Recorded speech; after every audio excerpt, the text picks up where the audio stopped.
Longevity का राज सिर्फ jeans नहीं बल्कि जीने का तरीका भी है। और वो हेल्थ आई कैसे? मेरे योगा से, जी। जो मैं पिछले 40 साल से कर रहा हूँ। योगा से कैसे आप अपने जिस्म में ब्लड सर्कुलेशन को कर सकते हैं बेहतर। आपकी जो स्किन है उसका रंग भी बदल जाएगा, रेडिश वाइट हो जाएगी, क्योंकि खून बह रहा है तो रेडिश वाइट हो गई। 80 के पार लेकिन फिटनेस लाजवाब। सच्चाई, सहनशीलता और दया दृष्टि, जी।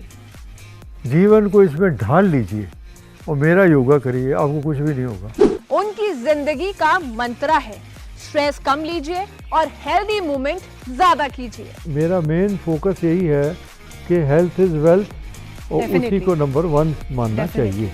तो मिलिए इस हफ्ते फिट इंडिया हेल्दी इंडिया में खास मेहमान से जो आपको फिट रहने के लिए करेंगे मोटिवेट।